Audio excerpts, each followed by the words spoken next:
Pitaya.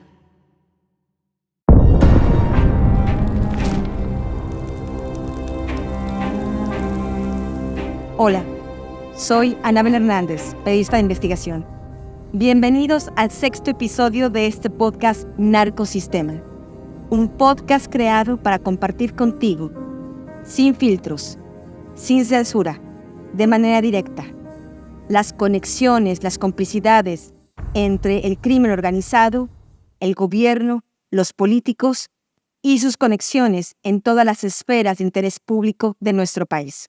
Estuve unos días en México, aunque por razones de seguridad, por las amenazas de muerte y atentados que he sufrido en los últimos años, me he visto obligada a vivir en el exilio.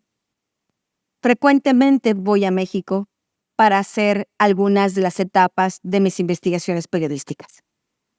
En los días que estuve allá, me encontré cara a cara a muchos de ustedes. Gracias por su solidaridad. Gracias por su complicidad. Gracias por su reconocimiento. Gracias por su fortaleza.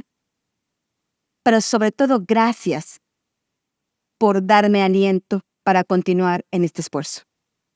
Entre México y yo, hay un cordón umbilical que nos une a donde quiera que me encuentre, así sea del otro lado del mundo.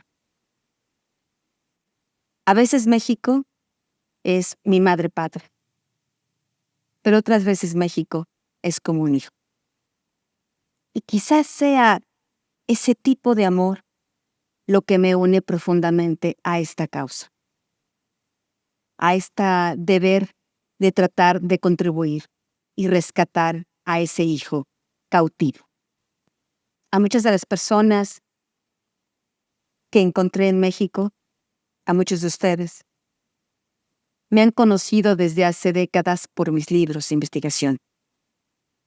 Llevo un total de más de 8 libros desde 2005 a la fecha. Otros me han conocido a través de entrevistas que me han hecho en YouTube y a través de este podcast. Quiero que sepan que yo estoy aquí por ustedes, por México, como un partillano, parte de un ejército de ciudadanos que quieren que las cosas cambien. No creo en los que se asumen como los elegidos y en los salvadores de la patria. Muchas veces terminan siendo traidores, autoritarios y victimarios. No creo en aquellos a quienes les importa más su popularidad que la sustancia de aquello que aportan a la sociedad. No creo tampoco en el dogma. No creo en los líderes sectarios y en los feligreses ciegos que no cuestionan a su líder. No creo que México, dividido por la polarización, genere un mejor país para todos. No creo en aquellos manipuladores y farsantes que dicen que su método de combatir la criminalidad es dar más dádivas del gobierno a los más pobres para mantenerlos de rehenes en vez de propiciar su absoluta independencia del clientelismo político. Esa postura es la postura más clasista que yo haya escuchado. Entonces, de verdad, los pobres ¿son los criminales de este país? Lo que voy a contarles hoy dejará muy claro que los principales criminales de este país no son los pobres, sino gente que nunca lo ha sido. Gente que es delincuente no por hambre, sino por sed de poder, por ser insaciadas, por ególatras. Creo en el verdadero poder ciudadano organizado, no partidista, sino que se reúne y se une a través de causas que trascienden al individuo y que tienen que ver con la colectividad, no a corto plazo, sino a mediano y largo plazo. Son esas colectividades, son ese grupo de ciudadanos los que a veces han logrado cambiar la historia en este mundo. Creo en el poder de la verdad. Creo en el poder de la información. Creo profundamente en el poder de la gota de agua que a fuerza de caer una y otra vez, logra perforar la roca. Yo me asumo como eso, como una pequeña gota de agua que a fuerza de perseverancia ha logrado perforar algunas rocas. A veces es una tarea solitaria, fatigosa, peligrosa. Esa tarea me llevó a investigar, por ejemplo, a sujetos como Genaro García Luna, secretario de Seguridad Pública Federal en el sexenio de Felipe Calderón.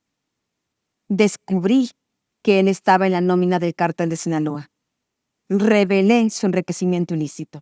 Revelé en su momento sus complicidades. En aquel momento, ese bloque de poder se resistía a que esta información saliera a la luz. Me amenazaron, me persiguieron, intentaron desviar la atención, intentaron decir que esa información no era cierta. El año pasado, en 2023, estuve ahí sentada en la Corte Distrito Este de Nueva York para ver el juicio de Genaro García Luna y para ser testigo de cómo el jurado lo declaró culpable por los delitos que hacía más de 10 años yo había denunciado en México como periodista.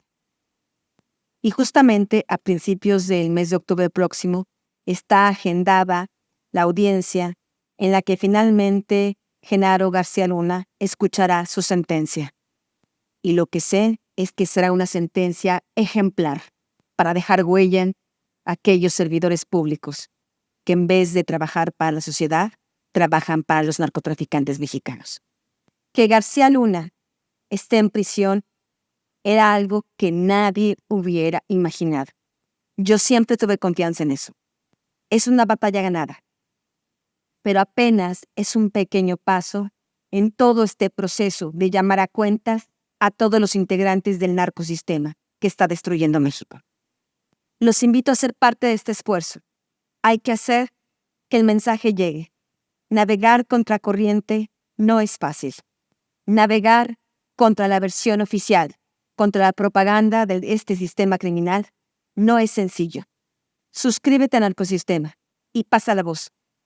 Convirtamos a esta gota de agua en lluvia que perfore las rocas de la corrupción de este país. Comenzamos. El 1 de septiembre pasado, el presidente Andrés Manuel López Obrador rindió su último informe de gobierno, si es que se le puede llamar así. Yo diría su último informe de desinformación y engaños. Pero hay que reconocerle una cosa a López Obrador. Hay que tener, de verdad, la cara dura para presentarse ante la ciudadanía a contar toda esa serie de falsedades o medias verdades. Hay 4 rubros que en particular son escandalosamente falsos. Lo que dijo sobre el combate a la desigualdad, lo que dijo sobre la educación, lo que dijo sobre el sistema de salud pública y lo que dijo sobre la seguridad en este país. En pobreza afirmó que en su gobierno han disminuido la desigualdad. Miente. En su sexenio, la desigualdad se multiplicó. Si bien es cierto, hay un 5.6% de personas que por el reparto de dinero público estadísticamente son menos pobres, la realidad es que los más pobres, los más vulnerables, por los que supuestamente prometió luchar López Obrador, aumentaron. La extrema pobreza aumentó. Pasó de 8,7 millones de personas a 9,1 millones. De acuerdo al Consejo Nacional de Evaluación de la Política de Desarrollo Social, Coneval, que por cierto es una de las instituciones que López Obrador propone eliminar. López Obrador, durante todo su sexenio, se pronunció en contra de los más ricos, pero en los hechos los benefició como en ningún otro sexenio. De acuerdo a los registros públicos, los empresarios cuya riqueza supera los $1,000 millones se multiplicó. Por ejemplo, la fortuna de Carlos Slim creció durante el sexenio de López Obrador un 78%. Germán de la Rea, de Grupo México, su fortuna aumentó en un 944%. Ricardo Salinas, de Grupo Salinas, su riqueza aumentó 28%. Evidentemente, si comparamos estas cifras con lo que logró disminuir pírricamente la pobreza y aumentó la pobreza extrema, podemos ver que en realidad los grandes beneficiados de su sexenio no fueron ni los más pobres ni los de extrema pobreza, sino los más ricos, como ha ocurrido en todos los sexenios anteriores. Dice López Obrador que el sistema de salud pública de su sexenio es mejor que el de Dinamarca. Es falso. De acuerdo al mismo informe de Coneval, publicado apenas a fines de 2023, el 39% de la población en México no tiene acceso a la salud pública. Dice López Obrador que gracias a sus programas sociales se ha reducido la deserción escolar.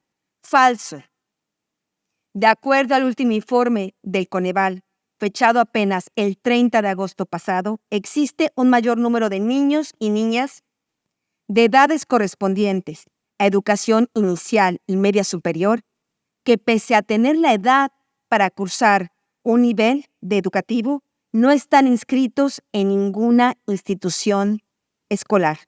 El rezago educativo en el gobierno de López Obrador pasó de 23 millones a 25 millones de niños. Otra de las grandes falsedades de López Obrador es que en su gobierno disminuyó la violencia.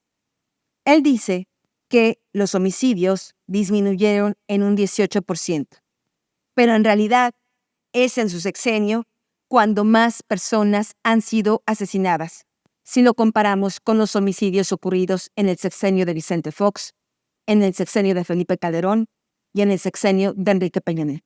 Lo que no dice López Obrador es que las desapariciones durante su mandato aumentaron en un 90%. Estamos hablando a que el día de hoy hay más de 123,000 personas desaparecidas en México. La gran mayoría de las desapariciones han ocurrido durante el mandato de López Obrador. Y por último, está esta expresión dicha por López Obrador en este último informe de gobierno, donde uno de verdad ya no sabe si reír o llorar. Y es cuando habla de que en su gobierno, que durante su sexenio, se acabó el narcoestado. En México, hoy no solo existe un narcoestado. En México, hoy existe un narcosistema. ¿Quieres conocer la historia criminal que une a Andrés Manuel López Obrador y el cártel de Sinaloa? A finales de abril pasado, publiqué el libro más incómodo para este gobierno. Se llama La historia secreta. López Obrador y el cártel de Sinaloa. Pero antes de entrar al detalle de cuál es esta historia secreta, cuál es la conexión criminal que pude documentar entre López Obrador y el cártel de Sinaloa, debo decir con toda claridad, para que no haya ningún tipo de distorsión, que López Obrador no es el primer presidente de México involucrado con el crimen organizado. Y es muy probable que no sea el último si la sociedad no dice ya basta a este narcosistema.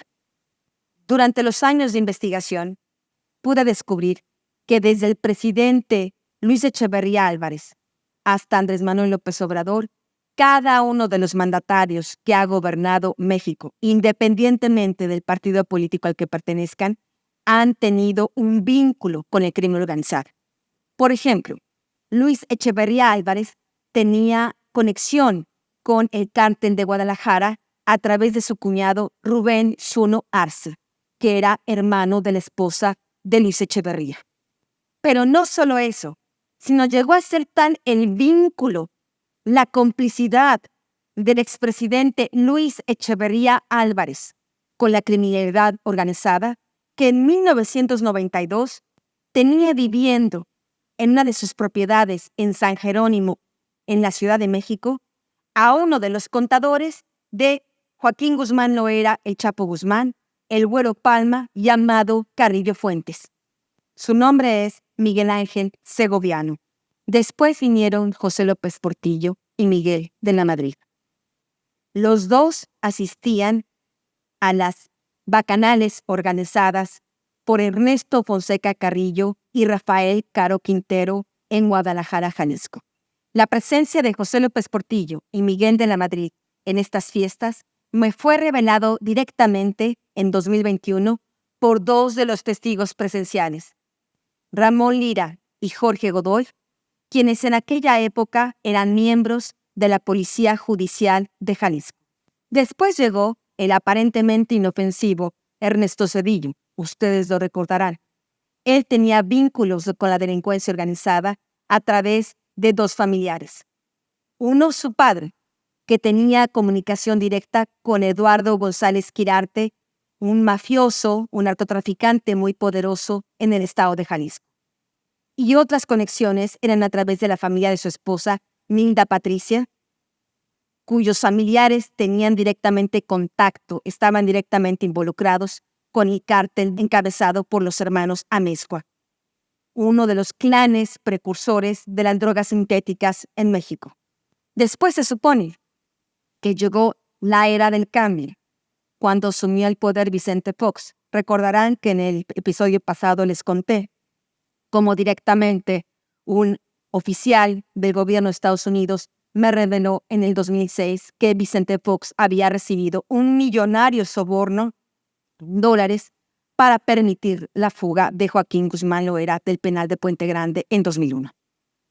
Por supuesto, también están los señalamientos de involucramiento con el crimen organizado, particularmente con el tráfico de precursores químicos para fabricar drogas sintéticas de los hermanos Briviesca Savoy, que son los hijastros de Vicente Fox. ¿Y qué decir de Felipe Calderón, el supuesto alter ego de Andrés Manuel López Obrador, que en realidad son la misma cosa? De acuerdo a lo que ocurrió, a lo que se dijo, a los testimonios que se revelaron en el juicio contra Joaquín Guzmán Loera en Nueva York entre 2018 y 2019, ahí se reveló que la campaña presidencial de Felipe Calderón habría recibido dinero del cártel de Sinaloa. Aunado a esto está la complicidad probada de Genaro García Luna, su secretario de Seguridad Pública, con el cártel de Sinaloa. Una complicidad solapada por el propio Felipe Calderón. Enrique Peña Nieto tampoco fue la excepción. Desde que fue candidato del PRI a ser gobernador del Estado de México, fue apoyado directamente por integrantes del cártel de Sinaloa, particularmente los hermanos Beltrán Leiva. Hay testimonios revelados en mi libro Emma y las otras unidades del narco que hablan de cómo Enrique Peña Nieto iba a propiedades, asistía a ranchos, acudía a comidas, a fiestas de los Beltrán Leiva, donde recibía millones de dólares para su campaña política. Pero mientras, dijéramos, la atención pública estaba centrada en estos presidentes que, por formar parte de partidos políticos del viejo sistema, claramente despertaban las sospechas de sus actos de corrupción, había un político que silenciosamente, agazapado en la sombra, fue financiado directamente por el crimen organizado desde sus primeras aspiraciones para ser presidente de la República. Me refiero al actual presidente de México, Andrés Manuel López Obrador. La primera vez que escuché en boca de una autoridad de que Andrés Manuel López Obrador tenía vínculos con el cártel de Sinaloa fue en 2020, en la oficina de un fiscal en la ciudad de Nueva York. Allí escuché de viva voz que en 2010 y 2011 la Agencia Antidrogas, la DEA, y la Fiscalía del Distrito Este de Nueva York habían hecho una larga investigación en la cual habían podido comprobar que la campaña de Andrés Manuel López Obrador, la campaña presidencial del 2006, había sido financiada con dinero del cártel de Sinaloa. si bien es cierto, el dinero había sido entregado por parte de la facción de Arturo Beltrán Leiva, ese dinero venía de parte de todos los integrantes del entonces Cártel de Sinaloa. Estamos hablando de Ismael El Mayo Zambada, de Ignacio Coronel, de los Beltrán Leiva, de Edgar Valdés Villarreal, alias La Barbie, de, por supuesto, Joaquín Guzmán Loera, alias El Chapo Guzmán, y otros. El objetivo de este dinero era que, a cambio, López Obrador se comprometiera, número uno, a dejar trabajar al Cártel de Sinaloa libremente si llegaba a la presidencia de la República, a bloquear las actividades del gobierno de Estados Unidos y de la agencia antidrogas DEA para que ya no pudieran hacer este tipo de tareas de inteligencia en México y para que el cártel pudiera trabajar de manera más tranquila, dijéramoslo así. Y también, por supuesto, les prometió posiciones en áreas claves del gobierno. Principalmente les prometió que el cártel podía dar su visto bueno a quien fuera nominado como Procurador General de la Justicia. Como todos sabemos, López Obrador perdió esas elecciones presidenciales del 2006. Y sabemos que organizó una serie de protestas, de marchas, de mítines, cerró Paseo de la Reforma, argumentando que había habido un fraude electoral. Bueno, pues de acuerdo a las investigaciones que hizo en ese momento la Agencia Antidrogas, la DEA y la Fiscalía, descubrieron que parte del financiamiento para hacer ese plantón histórico en Paseo de la Reforma, supuestamente defendiendo el triunfo de López Obrador, también había sido financiado por miembros del Cártel de Sinaloa, particularmente de Edgar Valdés Villarreal, alias La Barbie. Después de escuchar esta información y de leer los documentos sobre esta indagatoria del gobierno de Estados Unidos llamada Operación Polanco, me propuse hacer mi propia investigación. Evidentemente podía ser que el gobierno de Estados Unidos estuviera armando una historia falsa en contra de López Obrador, pues porque supuestamente López Obrador pertenecía a un bloque de izquierda entre diversos presidentes en América Latina. ¿Cuál fue mi sorpresa cuando comencé a indagar? Que todo se fue confirmando.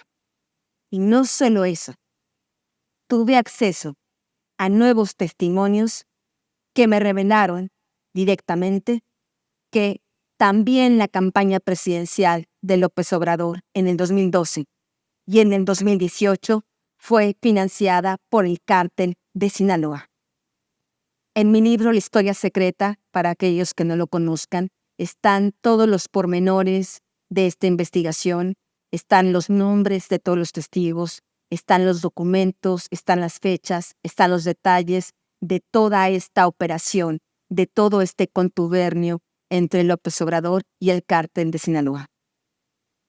Es por eso que cuando López Obrador, en diciembre de 2018, tomó posesión como presidente de la República, lo que promulgó como política pública para combatir a los carteles de la droga fueron los llamados abrazos y no balazos. Es por eso que a lo largo de estos 6 años de gobierno que están a punto de terminar este 30 de septiembre, que López Obrador ha insultado, ha amenazado, ha denostado, ha ignorado, ha considerado enemigos a los ciudadanos, organizaciones civiles, miembros de la oposición que lo cuestionan y le llaman a rendir cuentas. Es por eso que López Obrador considera enemigas a las madres buscadoras. Es por eso que en este informe de gobierno ignoró a todos los familiares de los desaparecidos que hicieron ese día una protesta.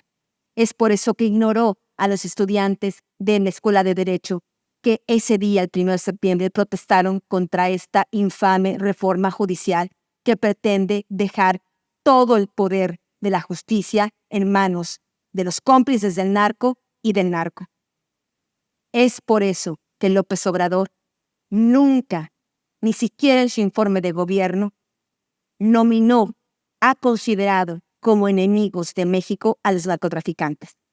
Para ellos hay palabras de respeto. Para sus madres hay saludos. Para sus hijos hay impunidad. Para el resto de los ciudadanos solo hay más inseguridad y violencia.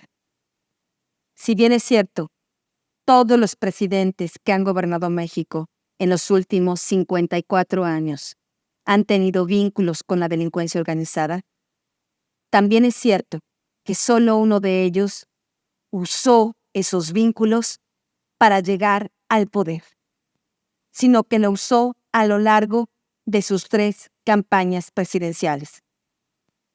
En 2005, cuando Andrés Manuel López Obrador era jefe de gobierno y estuvo el proceso para desaforarlo y sacarlo de la jefatura de gobierno de la Ciudad de México, millones y millones de ciudadanos protestaron y corearon por las calles de la Ciudad de México: no está solo, mostrándole su apoyo a este político. Pero López Obrador, en realidad, nunca sintió respeto por ese apoyo. ¿Saben por qué? Porque desde ese momento, López Obrador tenía el apoyo de alguien más fuerte que el propio pueblo, del crimen organizado, de Ismael El Mayo Zambada, el jefe de jefes del crimen organizado. Fue su hermano Jesús Zambada García, alias El Rey, quien entregó el primer soborno en 2005 para financiar la campaña presidencial de Andrés Manuel López Obrador para el 2006. Es por eso que la detención de El Mayo Zambada será un parteaguas en la historia de México. Y es justamente ante el temor de lo que pueda revelar El Mayo Zambada al gobierno de Estados Unidos y lo que puedan revelar Ovidio y Joaquín Guzmán López, los hijos del Chapo Guzmán, sobre las complicidades de López Obrador y sus hijos y varios gobernadores electos de Morena con esa organización criminal, incluyendo la presidenta electa Claudia Sheinbaum, que a esta cofradía les ha urgido acelerar la aprobación de esta nefasta reforma judicial que tendrá efectos nocivos no solo para la economía y para la democracia de este país, sino para la historia de México a mediano y largo plazo. Debo reconocer que en una cosa sí tiene razón Andrés Manuel López Obrador, y pienso que ustedes están de acuerdo conmigo. Sí, es verdad que antes de su entrada al poder en México existía un narcoestado. Pero hoy, tras 6 años de gobierno, Andrés Manuel López Obrador ha instalado el narcosistema y él es el narcopresidente de ese sistema. Andrés Manuel López Obrador, el gobernador de Sinaloa, Rubén Rocha Moya, y todos estos miembros del narcosistema tienen miedo de toda esta información que está saliendo. Y justamente tengo una información explosiva, una información inédita, una información exclusiva a la audiencia de este podcast de Narcosistema. Ustedes recordarán que cuando el 25 de julio pasado, El Mayo Zambada en Culiacán cae en la trampa que le tendió Joaquín Guzmán López, hijo del Chapo Guzmán, para llevárselo detenido a Estados Unidos, ustedes recordarán que en aquella reunión a la que acudió porque iba a estar el gobernador de Sinaloa y porque iba a estar el político y amigo suyo, Héctor Melesio Cuen, fue acompañado de 4 escoltas. 2 de ellos son pieza clave en toda la trama de complicidad entre el gobierno de México y el Mayo Zambada. Tengo las fichas de estos 2 acompañantes del Mayo Zambada de aquel día en que fue capturado en Culiacán. De estos 2 hombres, la Fiscalía General de la República ha iniciado expedientes, investigaciones sobre su desaparición. Uno de ellos es Rodolfo Cháides Valdés, uno de los lugartenientes, uno de los escoltas más leales del Chapo Guzmán, que durante años, durante lustros, lo había protegido a él y a su familia. Tengo en mi poder la ficha de identidad que forma parte de este expediente abierto por la Fiscalía General de la República sobre la detención, ellos le llaman secuestro, de Ismael El Mayo Zambada, y sobre la desaparición de sus 4 escoltas. Bueno, pues según esta ficha, Chaides Valdés nació el 9 de enero de 1967. Él trabajó en la Procuraduría General de Justicia. Fue parte de la corporación de la Dirección General de la Policía Judicial. Entró a esta corporación el 1 de enero de 1989. Llegó, de acuerdo a esta ficha, a un nivel de mando medio y después superior. Tenía como función, además de proteger al Mayo Zambada y a su familia, ejecutar órdenes de aprehensión. De acuerdo a esta ficha, Chaides Valdés vivía en la calle Ejido de Monteverde de Villa, número 33, Colonia El Salado, en Costa Rica, justamente uno de los territorios de influencia del Mayo Zambada. También se afirma que tenía un domicilio en la calle Fray Enrique Pérez, Colonia Los Pinos, en Navolato, Sinaloa, así como también en el municipio El Fuerte, en Sinaloa, y en Guadalupe Victoria, en la colonia Guadalupe Victoria, en la calle Fernando Beja, 3391, ahí en Culiacán, Sinaloa.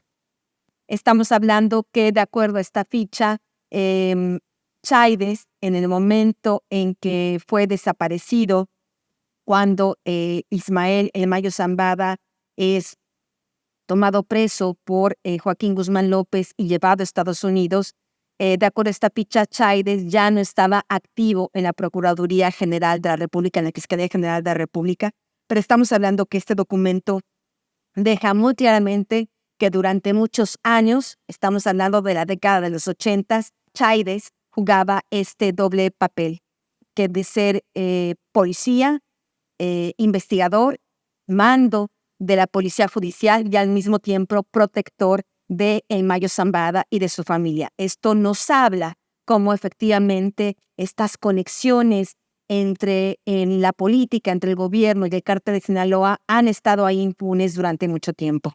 Quien sí era un elemento activo en la Fiscalía General de Justicia del Estado de Sinaloa era justamente José Rosario Heras López, quien era otro de los escoltas del Mayo Zambada que, de acuerdo a la Fiscalía General de la República, ese día también fue desaparecido. Esta es la primera vez que se hace público realmente cuál era la ocupación y cuál era el perfil, cuáles eran las tareas de este narcopolicía Heras López. De acuerdo a la ficha oficial, José Rosario Heras López trabajaba en la Fiscalía General del Estado de Sinaloa, específicamente en la Corporación de la Dirección de Policía de Investigación. Ahí ingresó el 6 de julio del año 2000 y estuvo activo hasta el día de su desaparición. De acuerdo a este documento, José Rosario Heras López, el narcopolicía que era escolta de El Mayo Zambada el día que fue detenido, tenía funciones operativas.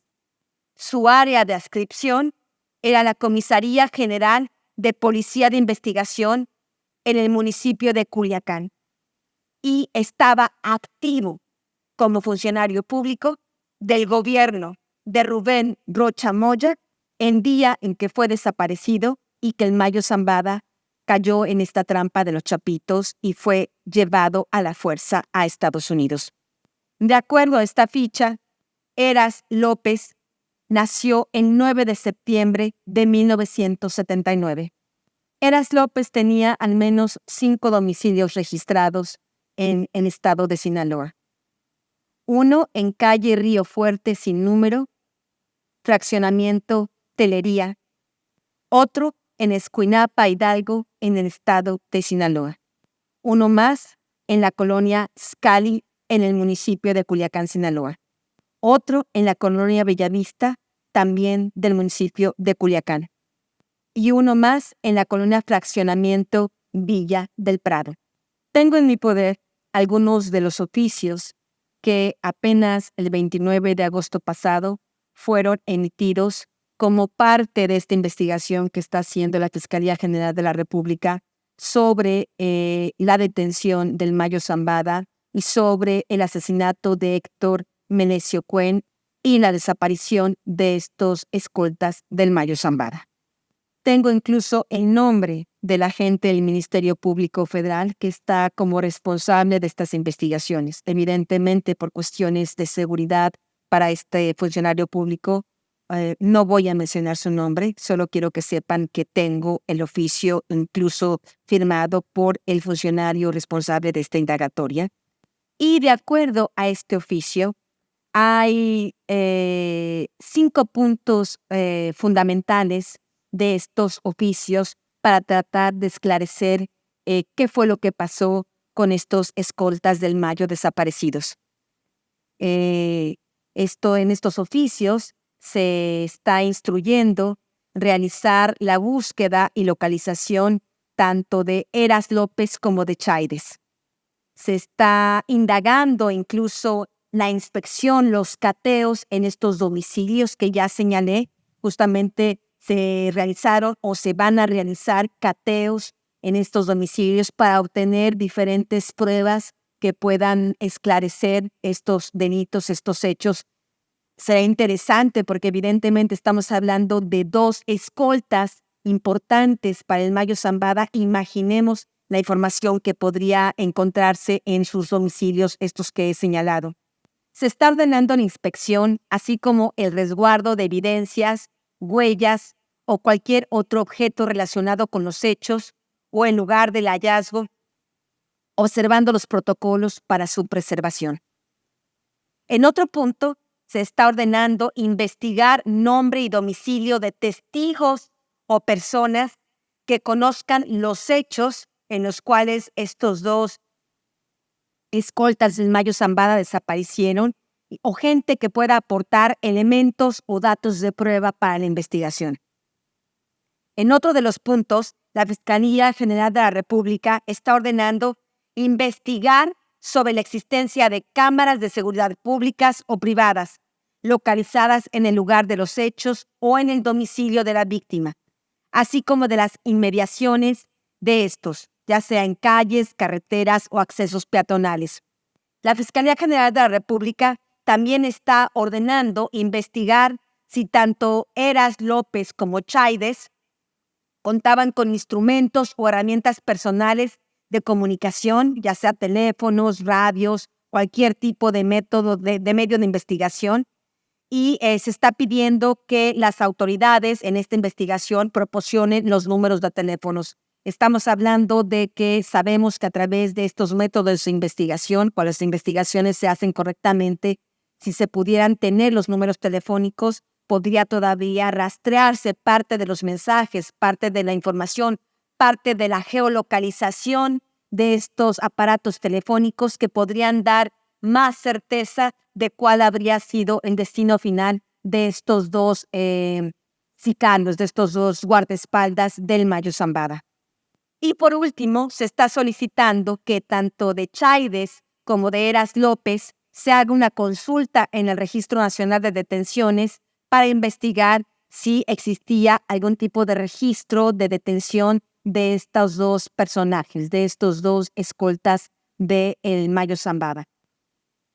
Otro dato que no se conocía y que hoy revelo de manera exclusiva es cuál es el área de la Fiscalía General de la República que en este momento se está dedicando a investigar tanto el llamado secuestro de el Mayo Zambada como el homicidio de Héctor Melesio Cuen, así como la desaparición de estos 2 escoltas del Mayo Zambada.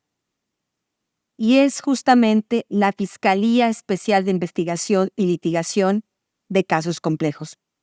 De acuerdo al Manual de Organización de la Fiscalía General de la República, esta Fiscalía Especial de Investigación y Litigación de Casos Complejos se encarga de los delitos y fenómenos delictivos del orden federal que les sean turnados, pues todo indica que se trata realmente de un área de casos, dijéramos, sensibles en la Fiscalía General de la República. De acuerdo a la investigación que estoy realizando sobre estos documentos exclusivos que llegaron a mis manos, se puede decir que esta Fiscalía de Asuntos Sensibles depende de la Fiscalía Especializada de Control Regional. Así que en realidad, quien dijéramos tiene en este momento la papa caliente de esta investigación sobre estos eventos relacionados con el secuestro del Mayo Zambada y esta desaparición de sus 2 escoltas, es nada más y nada menos que Germán Adolfo Castillo Banuay, quien, de acuerdo a su currículum, fue un activo servidor público durante el sexenio de Felipe Calderón. Nos vemos en el próximo episodio. Pitaya.